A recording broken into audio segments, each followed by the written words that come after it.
Vamos a continuar conforme a lo que creemos, conforme a lo que por años hemos estado buscando, estudiando. Damos gracias al Señor y vamos a pedirle al Espíritu Santo de Dios que abra nuestros oídos esta tarde y abra nuestros ojos, nuestro entendimiento, y tenga misericordia de nosotros, mostrándonos, dándonos respuestas a las interrogantes que en nuestro diario vivir se presentan, para enfrentar los desafíos y toda encrucijada, toda crisis de fe, podamos salir adelante por la misericordia y la dirección de Dios, Espíritu Santo. Si puedes, si gustas cerrar tus ojos, vamos a hacer una oración al Señor. Padre, gracias porque hemos aprendido, Señor, que toda buena dádiva y todo don perfecto desciende de lo alto, allí donde moras, allí donde está nuestro Señor que enviaste a salvarnos, intercediendo por nosotros. Gracias porque no nos desamparaste, no nos dejaste solos, enviaste el Espíritu Santo, Dios Espíritu Santo, que nos convence, nos dirige, nos confirma y afirma toda palabra que nuestro Señor Jesucristo dictó en esta tierra. Te suplicamos, Señor, que reconozcas, que escuches nuestras confesiones que hemos hecho de pecado. Confesamos que no hay capacidad en nosotros, Señor, que las cosas de tu reino, que tu palabra, Señor, no pudiéramos entenderlas si no fuera por tu misericordia. Te rogamos que sigas, Padre, hablándonos, enseñándonos, plantando en nuestros corazones. Dame gracia para enseñar, Señor, y danos gracia para oír, que la palabra se siembre profundo en buena tierra. Disponemos nuestro corazón para escucharte, Señor. Gracias por la vida, Padre. Intercedemos por aquellos que, queriendo estar, no han podido estar, por aquellos que por cualquier motivo no pueden estar presencialmente. Te suplicamos por ellos, Señor. Y sabemos, bien que sabemos que tú eres bueno y para siempre es tu misericordia. Gracias por permitirnos cantar la palabra y elevar nuestro espíritu y nuestras alabanzas, nuestras ofrendas ante el trono de tu gracia como olor grato. Gracias, Señor, en Cristo Jesús. Amén. Vamos pues a continuar en nuestro estudio. Como sabemos, ya vamos para 2 meses meditando en el libro de Mateo y ha sido una enorme y rica bendición. Yo lo creo porque somos un mismo cuerpo, un mismo espíritu, y asombrosamente vemos que no podemos agotar, ¿verdad?, lo vasto, lo inmenso de la palabra de nuestro Dios. Versículos que ahí estamos y nos quedamos en esto. Así que en Mateo 8, que hoy terminaremos, ¿verdad?, con el favor de Dios, estamos viendo, como le hemos nombrado, Mateo habla del rey profetizado, ¿sí?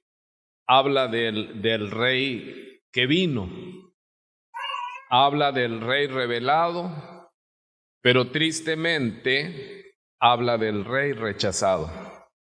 A lo suyo vino y los suyos no le recibieron.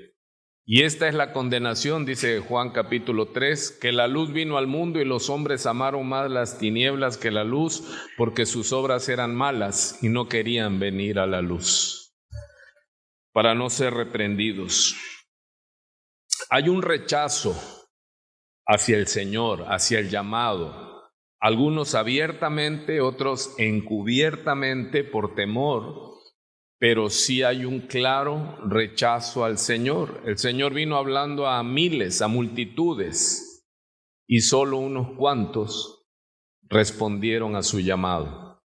Hay una de las interrogantes que los que dirigimos grupos eclesiásticos luchamos, que son pocos, y de los pocos hay una filtración, y cuando ya lo ciernes, lo pasas en un colador, quedan menos todavía, pero son discípulos. Entonces hay una respuesta hoy a una de las interrogantes que como líderes, que como cristianos de años tenemos. El mandato es ir y hacer discípulos. Y vemos aquí, vamos a leer que el Señor como que se movía de un lado a otro cuando veía las multitudes, y dice que los discípulos le seguían. Y dice uno, wow, queremos ser de esos discípulos. Pero ¿qué es lo que hemos leído? Lo que usted ya ha leído y sabemos, que aún de esos discípulos, no todos permanecieron. Y eso es grave, y eso es triste. Y debemos estar avisados de esta condición y decir que no sea yo, maestro, que de tus discípulos, al final, yo venga rechazándote. Porque hoy nos toca ver esto, el rey rechazado, ¿sí? Y esta es una de las imágenes que siempre salen y le ponen abajo, sígueme, sígueme, porque de eso se trata, de seguir a Jesús. Pero no solo es confesar a Jesús, sino que cada día tomar tu cruz, ¿sí? Ese es el discipulado. A Israel se le conoció como el pueblo, el pueblo, la iglesia del camino, el pueblo del camino, que es de caminar, que es de continuar cada día, seguir al Señor. Ese es un discípulo, ¿sí?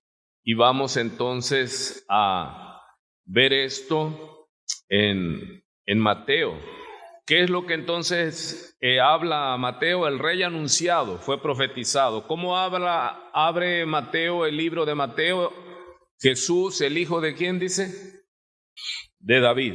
Está profetizado que del linaje de David iba a venir, dice Isaías, el rey eterno. ¿Sí? Hablando de Jesucristo. Y eso se cumplió, y en el cumplimiento de los tiempos nació Cristo, conforme todo estaba profetizado que iba a nacer de una muchacha que no había tenido relaciones maritales, y Él nace por obra del Espíritu Santo. Y todo como se ha profetizado y prometido, así se cumplió. Por eso nosotros le ponemos títulos a nuestros bosquejos, y comparamos con otros estudios. Entonces, uno como ayuda para el estudio, le pone uno títulos para uno grabárselo. Entonces yo, Mateo, cuando lo estoy estudiando ahora, le pongo títulos como el rey anunciado, y el rey ¿qué? Revelado. Antes de ser rechazado, él se reveló. ¿Por qué vemos que hay en este primer discurso hay 9 milagros que solo Dios puede hacer? ¿Para qué Cristo vemos que las multitudes le seguían cuando Él se manifiesta? Pero dice en Mateo 4 que cuando Él ve las multitudes, Él se separa de ellos. Dice uno, Señor, ¿no viniste por las multitudes? Un pastor enloquecería de dicha al ver las multitudes, haría una iglesia ahí mismo, un templo. Pero vemos que el Señor Jesús, al ver no vino por las multitudes, pues. Él se separa, sube al monte y dice que solo sus discípulos se acercaron a Él. La pregunta aquí de la clase de hoy es, ¿los que se acercaron fueron los 12 apóstoles?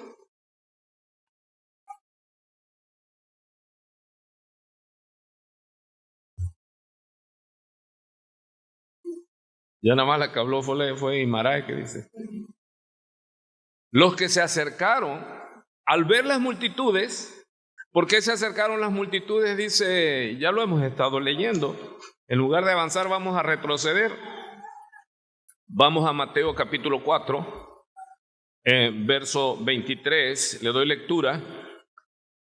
Y Jesús iba por toda Galilea enseñando en sus sinagogas y proclamando el evangelio del reino y sanando toda enfermedad. Wow, tú no seguirías a un sanador, pero sin duda, sanando toda enfermedad y toda dolencia en el pueblo, y se extendió su fama por toda Siria y traían a él todos los que estaban enfermos. Observe, traían a él todos los que estaban enfermos, afectados con diversas enfermedades y dolores, endemoniados, epilépticos y paralíticos, y él los sanaba. ¿A cuántos? A todos. ¿Sí? Y le siguieron, dice, grandes multitudes de Galilea, de Decápolis, de Jerusalén y Judea y del otro lado del Jordán.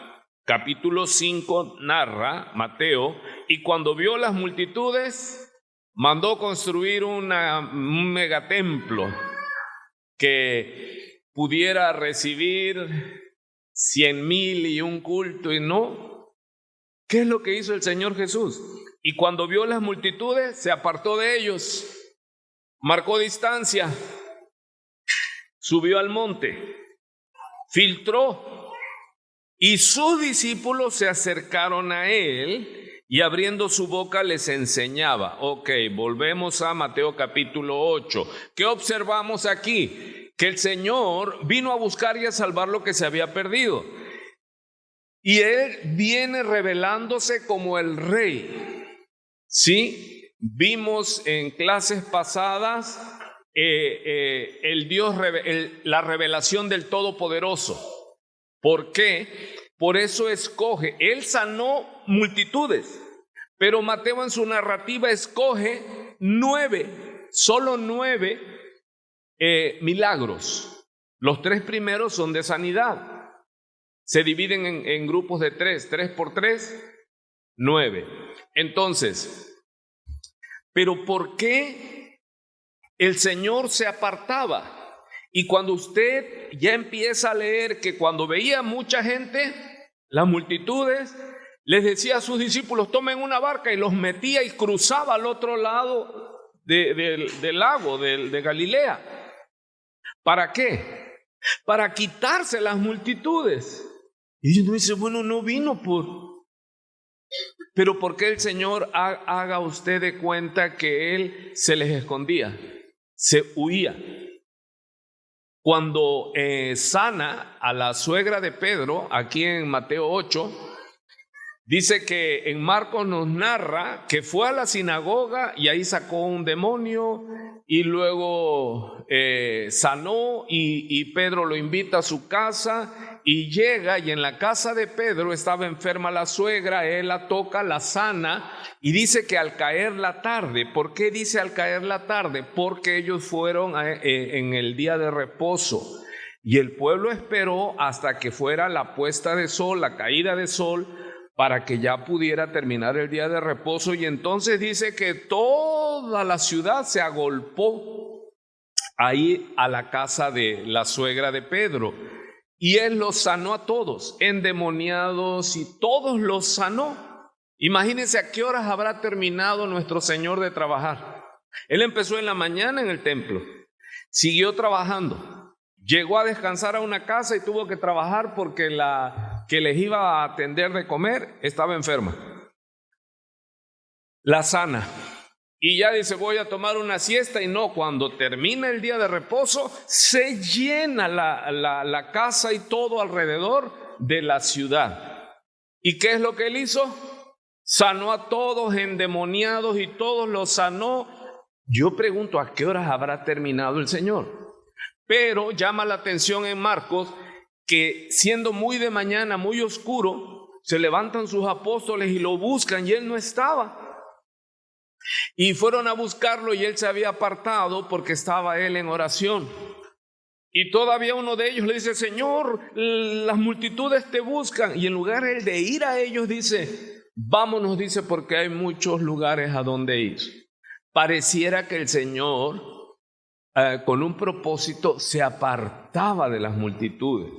Sabemos que una era porque no era su tiempo de que lo entronaran, porque él tenía un tiempo determinado para ir a Jerusalén y ser inmolado en el Monte Calvario, pero también porque él ponía una especie de filtro, ¿sí? Él llegaba y decía, ¿qué? Sígueme. No obligaba, no. Señor, te seguiré, pero deja que entierre a mis muertos. ¿Qué le dijo Elías a Eliseo? Eliseo estaba con la yunta de bueyes trabajando y pasa el profeta Elías y le tira el manto. Ese era el llamado profético. Y él siguió caminando. Él no volteó si Eliseo... No, él no volteó a verlo. ¿Y qué hace Eliseo? Va y lo sigue. Y le dice, pero maestro, es que mis padres, es que las yuntas... Y se voltea Elías, estoy parafraseando, y le dice, ¿y a mí qué? ¿Yo qué? Tengo contigo. ¿Que acaso yo te estoy poniendo estatutos, leyes, como cuando decimos aquí en la iglesia, que a muchos no les parece? Hermano, si está en tu deseo venir, ven. O alguien aquí le ha hablado amenazando, le dice, hermano, ¿por qué no ha venido? Voy a poner a los más fuertes de la iglesia y los vamos a ir a buscar. No. Y luego la gente, cuando no sabe eso, dice al pastor, ni le preocupa. Juzgan según las apariencias. O el dar, hermano. No, que el diezmo, que no. Si es diezmo, ya no es por gracia, porque el diezmo es obligado. Pero como aquí no damos por obligación, porque no estamos en la ley. ¿Sí? Una. Otra. El diezmo se daba obligado a los levitas. A partir del año 70 se destruyó todo el templo y todo el vestigio. Ya nadie sabe de qué tribu es. Si alguien hoy día, hombre, mujer, pastor, pastora, apóstol, arcángel, archiduque, te dice que tienes que dar el diezmo, porque si no estás maldito, los malditos son ellos. Porque para que alguien me exija el diezmo, me tiene que sacar ¿qué? Su linaje. ¿Alguien aquí sabe de qué tribu es? O sea, tengo que comprobar que tengo el derecho legítimo de parte de Dios de recibir los diezmos. ¿Por qué Pablo no pidió los diezmos? Porque él no era de la tribu de Leví. ¿Por qué Jesús no exigió los diezmos? Porque él no era de la tribu de Leví. O sea, hermano, eso lo saben los niños que van a la escuelita bíblica, lo deben de saber. Pero hoy día la iglesia sigue siendo engañada porque dice, si no das el diezmo, no eres salvo. Mentira. Amado, ¿por qué está en peligro los discípulos que quieren seguir a Jesús? ¿Por qué? Le adelanto, ¿por qué corren peligro los discípulos? Hermano, ¿no sería suficiente con decir, yo ya creo en el Señor y quiero seguirlo? Diré uno, pues ya eso es lo que el Señor quiere oír. Pero al devenir el tiempo, vemos que muchos discípulos que comenzaron con un buen deseo, ¿qué les pasó? Perdieron el rumbo o los extraviaron. ¿Sabe que en el mismo libro de Mateo, que vamos a ver más adelante en el Mateo 24, habla de falsos profetas? ¿Por qué un discípulo se extravía? Vea la respuesta, el misterio revelado por falsos maestros. ¿Por qué se tuerce un deseo, un fiel discípulo? ¿Por qué se tuerce? Porque hay un falso maestro. Te hacen un cambio de vía y ni cuenta te das. Te dicen, aquí está Cristo. Y lo dice en la enseñanza. Si alguien te dice, aquí está el Cristo, aquí está la unción, aquí está cayendo oro, aquí hay prosperidad, no le sigas. Porque si usted está oyendo cuando les decían, te seguiré, ¿y él qué contestaba? Pero ¿sabes lo que cuesta seguirme? Las aves de los cielos tienen nido. Las zorras tienen cuevas. Yo, el Hijo del Hombre, el Hijo de Dios, no tengo ni dónde recostar la cabeza. Pero hoy día los falsos maestros que te dicen, sigue a Cristo y el cielo se abrirá y tendrás esto y tendrás el otro. Mentira, mentira, mentira. ¿Sabe qué prometió Cristo? Persecución. ¿Sabe qué predicó Cristo? Tormentas, maldiciones, aborrecimientos, te van a odiar. Pero como los discípulos que empezaron siendo discípulos ya no quieren eso, entonces mejor predicadores que ya no quieren que los maldigan, ¿sabe qué predican? Miel sobre hojuelas. Cuando alguien te predica y te dice que tú eres guapo y tú eres guapa, huye de ahí. Te quiere robar. Y tú le vas a decir, ¿y esos ojotes, abuelita? ¿Y por qué tienes esos dientes tan grandes, abuelita? Para devorarnos. Se comen a mi pueblo, dice el Señor, lo destruyen con lisonjas. Tenga cuidado, hermano. Valore los que le hablan de frente por amor. Dejemos ese extravío. Usted viene aquí, es una buena iglesia, hermano. Aquí se paga el precio por hablar la verdad. Y la verdad no agrada mucho. Ok, entonces Mateo dice que Jesucristo es el Rey anunciado. Y vemos que él también dice que él es el Rey revelado. Él es la revelación del Todopoderoso, porque solo Dios Todopoderoso puede hacer lo que Cristo en la carne hizo. Sanó a un leproso sin terapia, sin vete a que te unten y que te echen aceite. Porque esa es otra bendita cosa en las iglesias evangélicas extraviadas hoy día. El aceite ungido.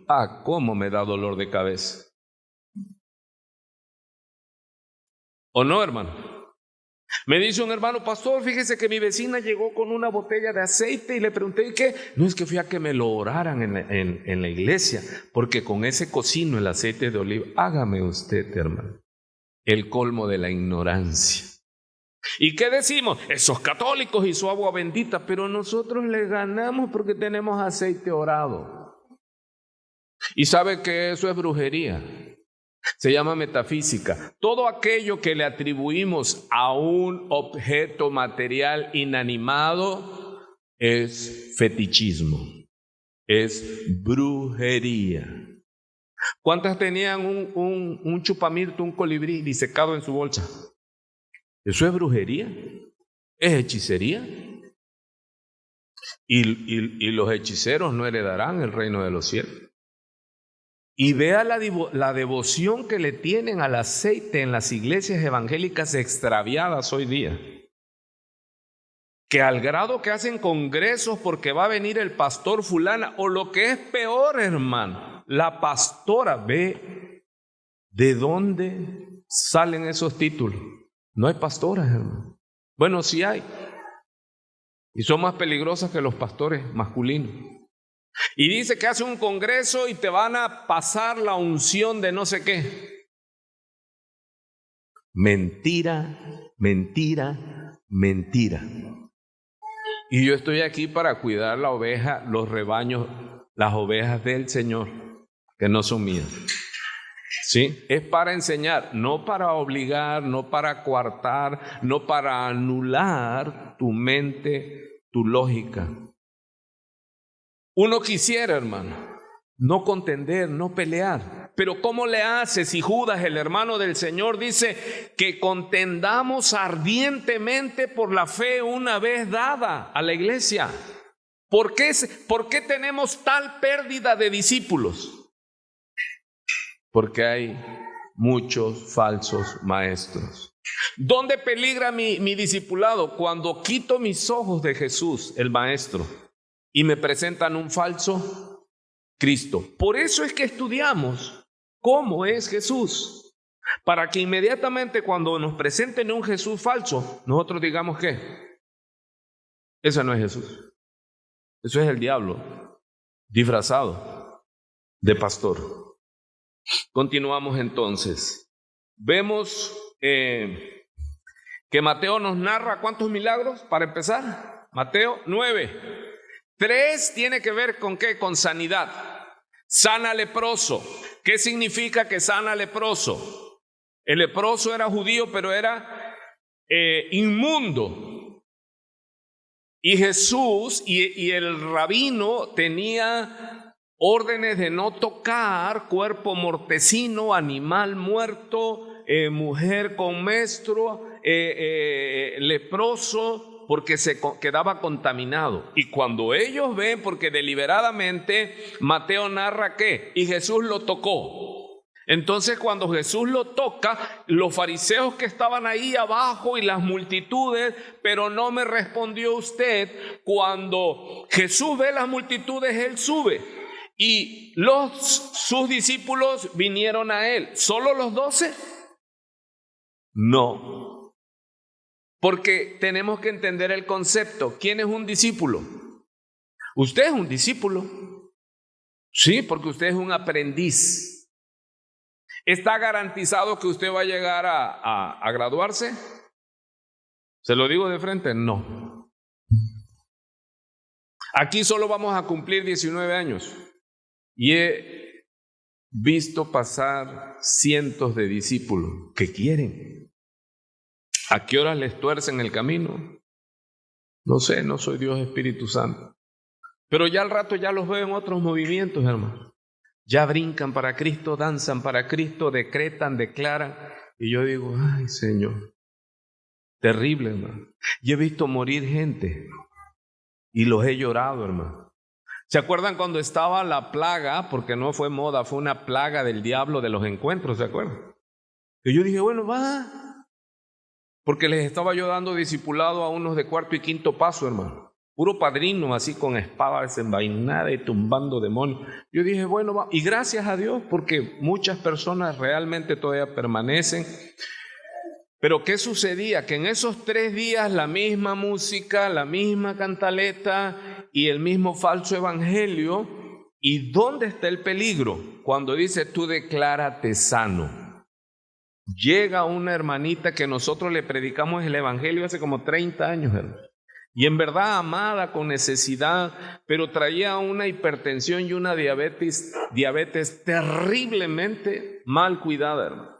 Tú la veías y le decíamos, mi esposa y yo le decíamos, échale ganas, manita, cuídate, toma tu pastilla. Pero ella era muy así de que, bueno, el caso es que va a uno de esos encuentros, regresa, me dice, pastor, estoy sana. Le digo, gloria a Dios, estoy sana, pastor. El pastor allá me declaró sana. Ok, cobraban creo 800 pesos, 700 pesos los encuentros, estaba de moda, era una cosa, avivamiento, hijos como miento. Entonces, llega conmigo y yo le digo, ok, hazte tu análisis, manita. No, ya no estoy tomando para el azúcar, ni para el colesterol, ni para la diabetes. Yo le digo, está bien, pero hazte tu clínica. Se fue. No me volvió a hablar. Que el pastor Gustavo era un incrédulo. ¿Y yo qué le dije?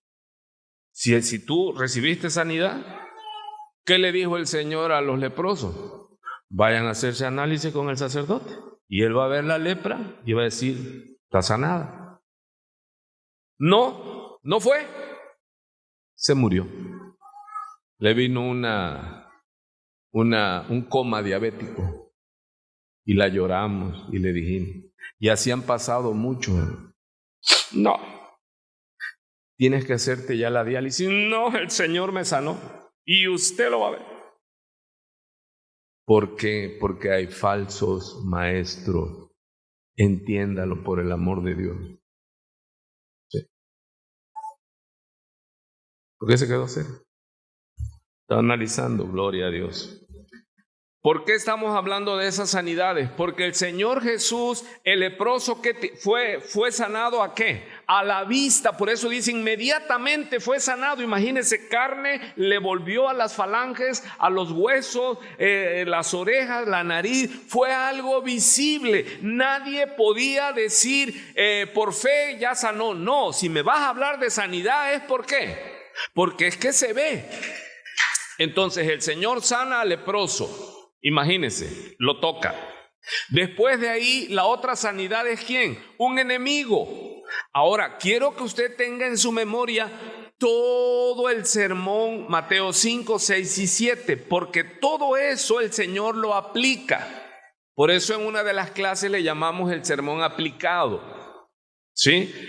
Él enseña y luego Él muestra que Él es Dios. ¿Sí? Entonces, Él dice que si te maldicen, bendice, que si tu enemigo, imagínense un centurión romano, la bota militar contra Israel y Jesús lo ayudó. ¿Se imagina el escándalo de los fariseos? Pero ¿cómo le ayuda a un pecador, al leproso? ¿Y cómo le ayuda a este enemigo? El Señor le cumple el deseo. Pero donde ya el escándalo fue mayúsculo, ¿fue cuándo? Cuando va a la casa de la suegra de Pedro. Para aquellos que todavía son más papistas que el Papa, que dicen, no, Pedro tenía mujer, era dichoso. Y era más dichoso aún, tenía suegra. Y era muy dichoso porque su suegra era una persona hermosa, diligente, hermano. Mira qué hermosura de mujer. Estaba enferma y Pedro invitó al Señor a comer a su casa y la cocinera, que es su suegra, se le enferma, hermano. Y llega el Señor Jesús y la sana. ¿Y qué hace ella? Se va al mercado, se va al mall, o ¿cómo se dice en español? Es que a veces se me cruza. Sonríe, el Señor le ama. Oye, no puede uno ser agradable, todo usted. ¿Sí? Entonces ella se va, ¿cómo se le llama aquí? Al súper. No, pero a comprar comestible, no, a la tienda de zapatos, ¿sí? A la plaza, ¿sí? No, inmediatamente sanada, ¿qué? Sirve. Hay mucha gente que no puede servir porque está enferma, hermano. Yo batallo igual con dolores, ¿sí? Reumáticos y todo eso, hermano. En verdad es doloroso, pero el Señor me sana y yo me gozo predicando, porque hay noches que digo, mañana no voy a poder predicar, pero Él me sana y ¿a dónde me voy?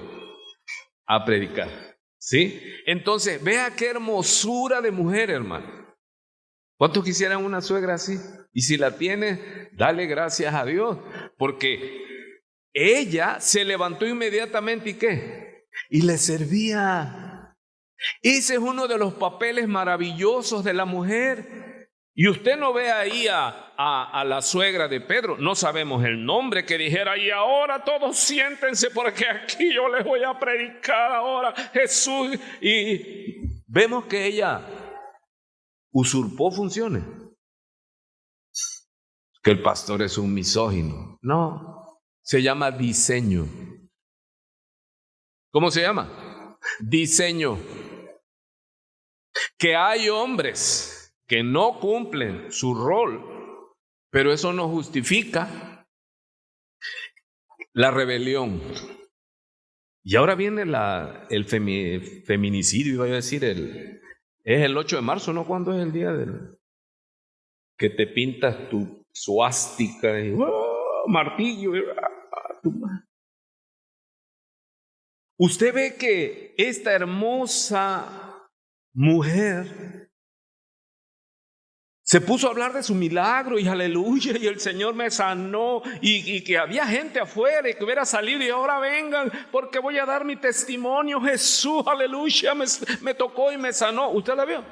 No, se fue a la cocina a terminar de marinar el pescado, porque ahí se comía pescado en Capernaum. En la historia dice que hasta el día de hoy hay una vasta variedad y hay un pescado muy rico. Tengo hambre en Capernaum.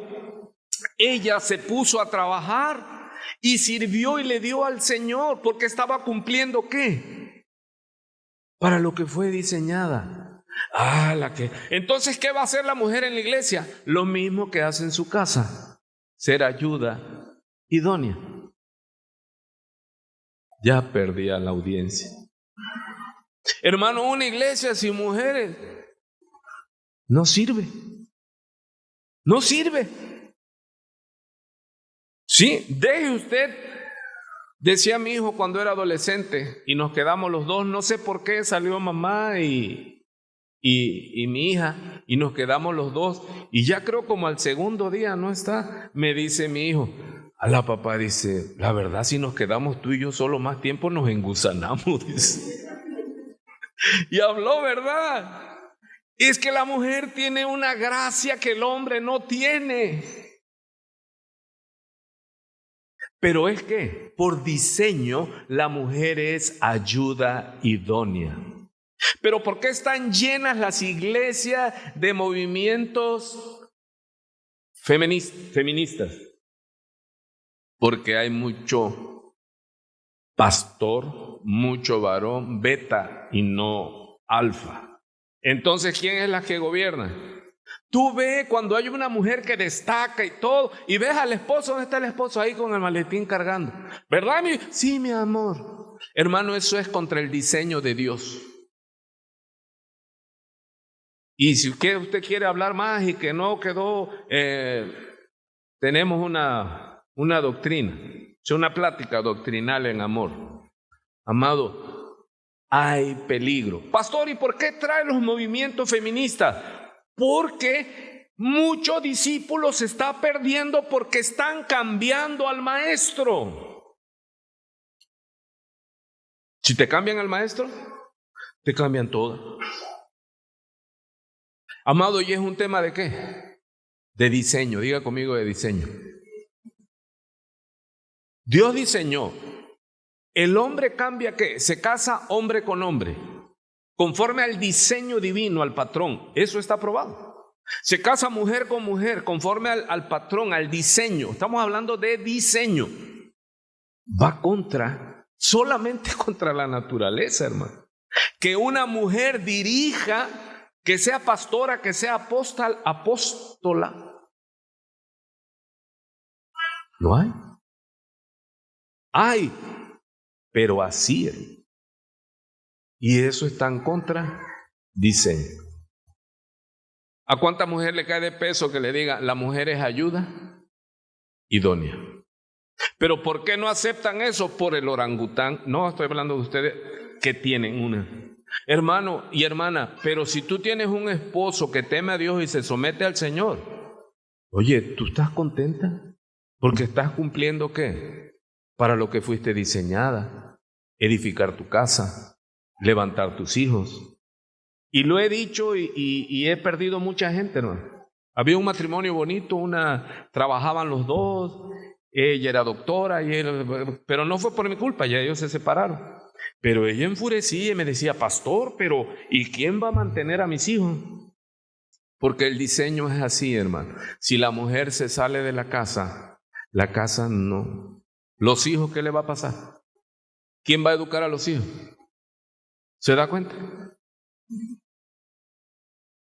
Y luego vas a gastar lo que ganaste en educar, en tratar de recuperar.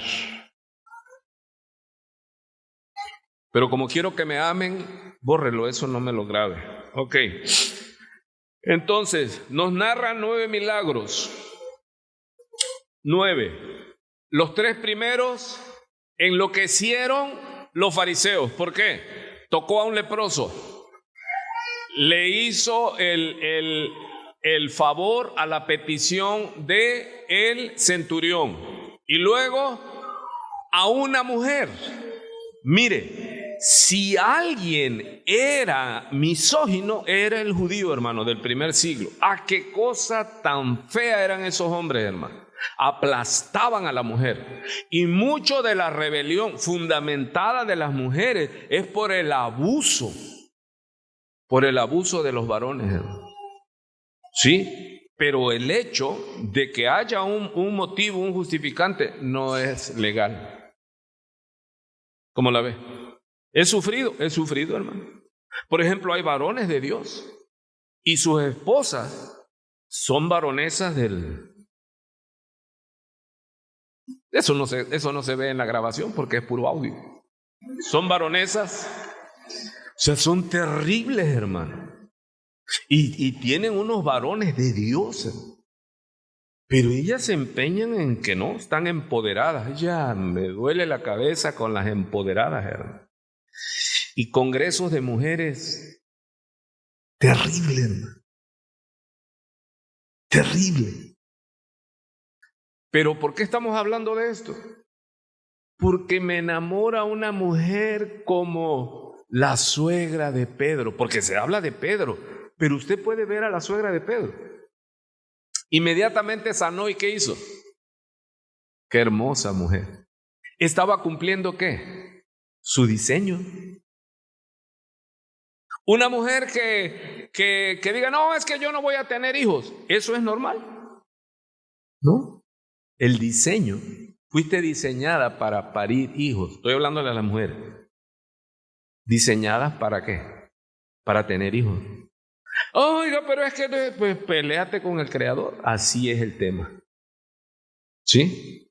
Es como el hombre que no se quiera casar. Despierta sospechas. ¿Por qué? Porque está diseñado, el hombre y la mujer fueron diseñados ¿para qué? Para estar juntos. Y cuando están juntos, ¿qué tienen que hacer?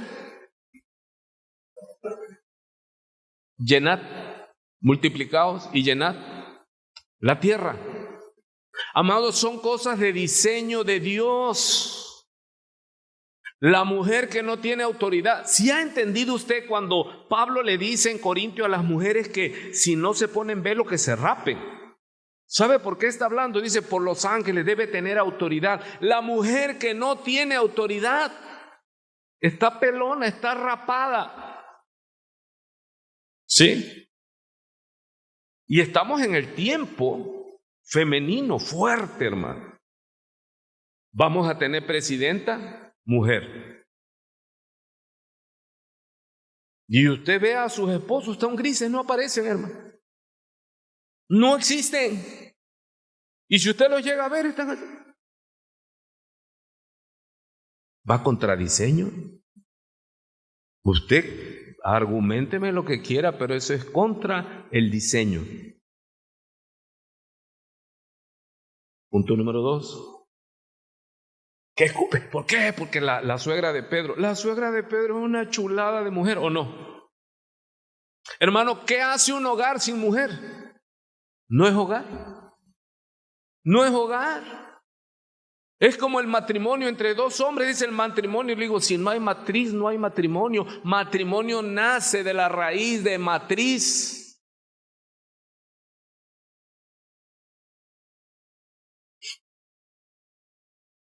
Entonces, un leproso, un gentil que era ¿qué? Enemigo y opresor, y el colmo, una mujer. ¿Quiénes maltrataban a las mujeres, hermano? Los hebreos, los judíos. Eran feos con las mujeres.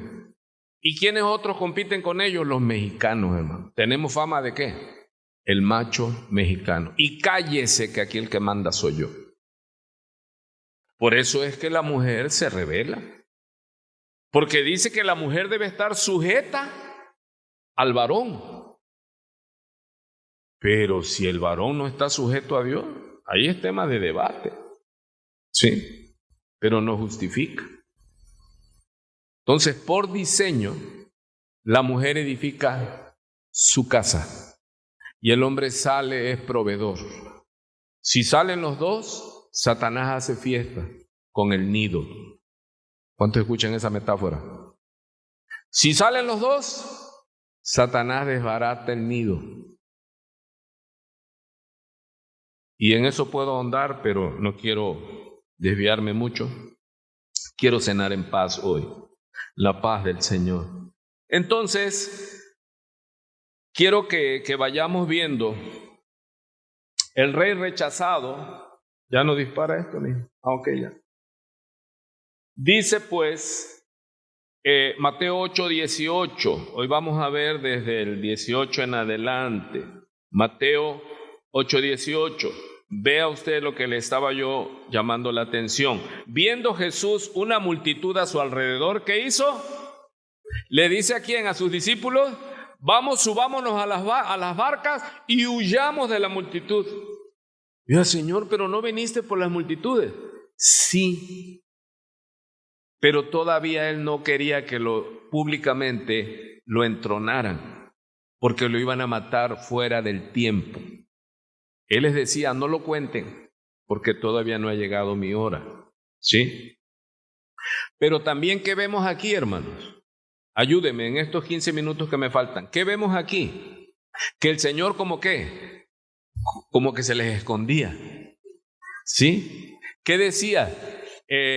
Cuando nosotros fundamos la obra y trabajaba yo con otra iglesia, yo les decía eso porque no teníamos lugar, y un domingo nos reuníamos en un lado, otro domingo en otro lado, y yo les decía eso. Le digo: es que aquí el que verdaderamente es cristiano nos sigue. Jesús, sí está leyendo usted que al ver la multitud que hizo el Señor, ¿qué les dijo a sus discípulos? Pasemos al otro lado. Y cuando usted empieza a leer todo, luego cuando ya llegaron al otro lado, ¿qué hacía? Vámonos para el otro lado. Y usted dice: bueno, señora, ¿qué está jugando? ¿Se les está escondiendo? No, él los estaba probando, porque es de seguir a Jesús. ¿En dónde? En todo lugar. Esto es lo que estamos viendo. Entonces, viendo Jesús una multitud a su alrededor, dio orden de pasar al otro lado. Ya leímos que en Mateo 5 usa esta misma palabra: y cuando vio las multitudes, subió al monte, y vinieron a él sus discípulos. Entonces dice aquí: y un escriba se le acercó. ¿Quién era un escriba? Esta palabra nace ahí cuando estudiamos Esdras. Un escriba eran los que copiaban la ley, hermano. O sea, si alguien sabía Biblia, los fariseos enseñaban, pero los que sabían Biblia eran los amanuenses, los escribas, ¿sí? Ellos eran los que sabían. ¿Y por qué nombra Mateo a un escriba? Porque no nombra a un fariseo, no está nombrando a un doctor de la ley. O sea, alguien con un conocimiento reconocido. Y ya para que alguien de ese nivel se hubiera acercado al Mesías, a Jesús de Nazaret, ¿y qué le dijo? Maestro. Darle el título de maestro es que yo reconozco que yo no soy el maestro. Yo le estoy dando a él el lugar de mi maestro. Yo te seguiré a donde sea que vayas, seguiré tus enseñanzas, seré tu discípulo. Tu palabra será ¿qué? Ley para mí. Hoy día no es fácil, pero en estas regiones, y todavía hoy día por esas regiones, se levantan muchos mesiánicos, muchos iluminados, y tienen tal carisma que cautivan. Ahora, ¿qué sucede hoy día con estos falsos mesías? Amado, usted ve cuánta gente tiene y el carisma que tienen. Y tú puedes atacar a Jesús, pero no ataques a sus pastores o pastoras porque te matan. Sí tienen una fascinación por sus ídolos mesiánicos. Entonces, este escriba le dice a él, le da el título de ¿qué?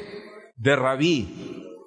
Él, siendo más que maestro, era un doctor de la ley. Al ver, hermano, es que se sorprendió. Si alguien conoce y de repente ve la manifestación de lo que él enseña, dice: este es Dios, este viene de Dios. Si se acuerdan en Juan capítulo 3, cuando un principal de los fariseos, Nicodemo, o sea, él sabía.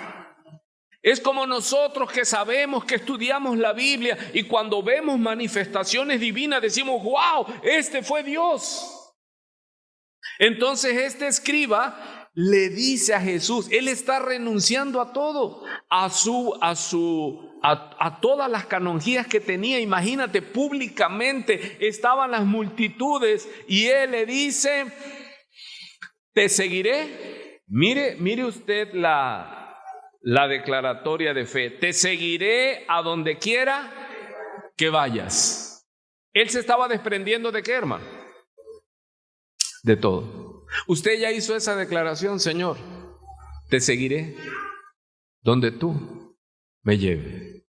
Si es a la iglesia católica salvar almas, allí iré contigo, Señor. Si es ir con los testigos de Jehová y estar en sus cultos, ahí estaré. ¿Eso está bien? No, te seguiré a donde tú vayas. A lo que le responde el Señor. ¿Quién conoce el corazón? Jesús. ¿Y qué le dijo Jesús? Que conocía el corazón del escriba. ¿Qué le dijo? ¿Por qué no le dijo eso a Pedro? ¿Por qué no le dijo eso a Juan y a los hermanos? Sino que él les dijo, síganme. Y ellos dejándolo todo. Y Jesús sabía que ellos ¿qué? Porque él le decretó a Pedro, te haré pescador de hombres. Pero a este escriba, ¿por qué el Señor lo cuestiona? ¿Será que sabía el Señor que este hombre no iba a tener el peso que se requiere para ser discípulo de Jesús? Amado, no todo el que me dice Señor, Señor entrará al reino de los cielos. Esta es la confirmación de lo que él habló. No todo el que me diga Señor te seguiré, Señor te serviré. Si tuviéramos nosotros películas desde que hemos visto ese decirle Señor, haz conmigo lo que quieras, te entrego todo. 3 meses, 6 meses, cuando ya ven que no es como uno piensa en su emoción, dice, caray, Señor te seguiré, dejaré todo. El que no deja padre, madre, ¿cómo le llaman a cuando no es su esposa, pero es otra mujer aparte de su esposa? ¿Cómo se le llama? Y dejaré y te seguiré, pero cuando ya ves que va en serio, que sí hay que dejarla, porque la puerta es estrecha y la senda es estrecha y ahí no entras como Pancho Villa, como usted ya sabe, usted entra y usted dice, no, entonces sacas ¿qué? Cuentas, como narra esto mismo Lucas. ¿Quién es aquel que piensa construir una torre y no primero qué? Calcula. No sea que habiendo comenzado, quede a medias porque ya no le alcanzó. Dice, y venga a ser avergonzado. Hay infinidad de gente, hermano, que los veo y los amo y siempre les digo, ¿qué pasó? ¿Y dónde te estás congregando? No, pastor, la verdad, ya no. ¿Y sabes a quién le echan la culpa siempre? A todos menos a ellos. Lo hermoso es cuando alguien te diga, no, pastor, el del problema soy yo. Yo no me quiero entregar. Amo, me gusta el lodo. Yo creo que soy el cochino ese que dice la Biblia. Me encanta el lodo, me encanta la peste, la pudrición. Pocos son los que dirían eso, hermano. Siempre uno se escuda. No, es que en la iglesia me hicieron esto. No, es que en tal lado. No, es que se andan buscando que no les raspen nada, hermano. Porque sí o no pareciera que este discípulo, este escriba, porque no era un ignorante. ¿A quién nombra Mateo? A mí me gusta estar estudiando Mateo porque yo le puse aquí a mi estudio de Mateo el gozo de Mateo. ¿Cuál era el gozo de Mateo? Que él pensaba, porque lo habían catalogado como lo peor de lo peor, y él ya había aceptado su título y él era lo peor de lo peor, y él veía a los escribas y a los fariseos como que eran de otro nivel. Pero cuando ya viene Jesús y empieza a filtrar, y Mateo dice, ¿y dónde estaban? Y entonces él, imagínese el gozo, él que era un maldito, donde abundó el pecado, sobreabundó la gracia. ¿Cómo andaría Mateo, hermano? Porque él ya no era un rabino, él no era alguien que limpiaba ahí en el templo, él se sentaba a la mesa con Jesús, él era de los 12. ¿Cuántos dicen wow?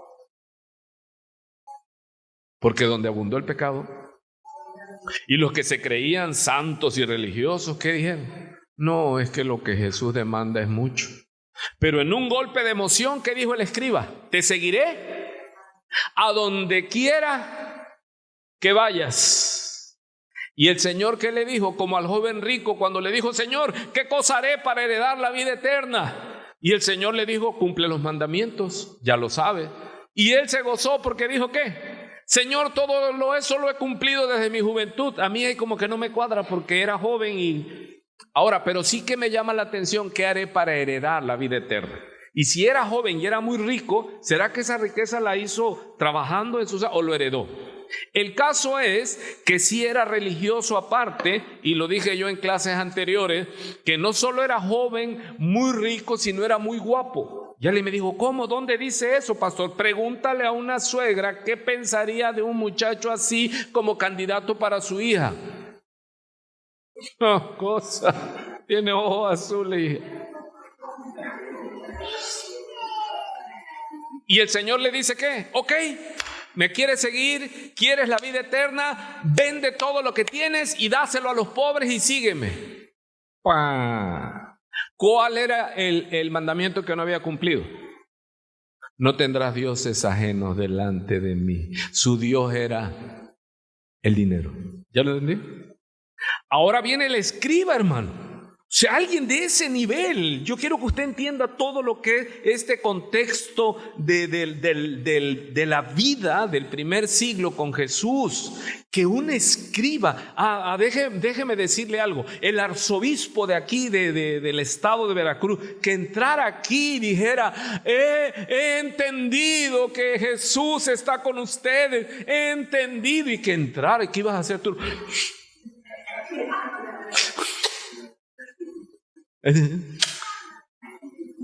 No, ¿qué le dijo Jesús? ¿Qué le dijo Jesús? ¿Me quieres seguir? Pero no va a ser a tu modo de vida. 4 minutos. Porque el escriba, que eran gente rica, era el clero, no pagaban impuestos, los lugares number one eran para ellos. Todos se sentían honrados con su saludo. Todos ellos reflejaban ¿qué? Santidad a Jehová. Imagínense. Y Jesús le dice: ¿me quieres seguir? Pero ese estilo de vida lo vas a perder. ¿Cuántos entienden eso? Sí, ¿por qué Jesús le dijo a él? ¿Por qué no le dijo a Pedro, a Juan, a los que le querían seguir eso? ¿Por qué a él sí le marca esa regla?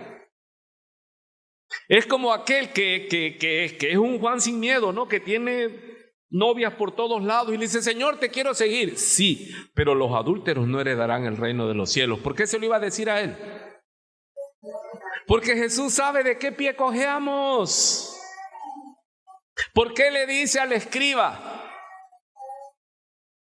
Pero conmigo no hay hoteles de 5 estrellas. Conmigo no hay caviar. No hay caldo de robalo todos los días. A veces hay frijolitos con tortillas y a veces tortilla con salsa y café negro sin azúcar. ¿O no le dice eso Jesús? ¿Cuántos están entendiendo? ¿Eso lo habías visto? No. Jesús sabe cuál era su problema de este hombre, cuál era su Dios. ¿Qué? Su estatus. Su estatus. O sea, saludar, andar con un tipo como eso. Bueno, él dijo, en un golpe de humildad, dijo: Señor, renuncio todo a esto y me voy a humillar a andar contigo. Y Jesús le aclara: mira, ¿ves las aves de los cielos? Tienen nidos. ¿Ves las zorras? Tienen guaridas. Yo, el Hijo del Hombre, dice, y agua con ese título nos vamos hasta el Antiguo Testamento, habla de que yo, el Hijo de Dios, el Creador del mundo, le dice, yo que creé esto, que vengo aquí, no tengo ni dónde recostar mi cabeza. ¿Qué te parece? No nos dice más qué pasó, pero otro de los discípulos, que ya no es un escriba, un doctor de la ley, es otra persona, llega y le dice: Señor, permíteme, te voy a seguir, pero con condición. Me queda un minuto. ¿Cuántos entendieron algo hoy? Te voy a seguir, pero No, hermano, usted no le ponga pero al Señor.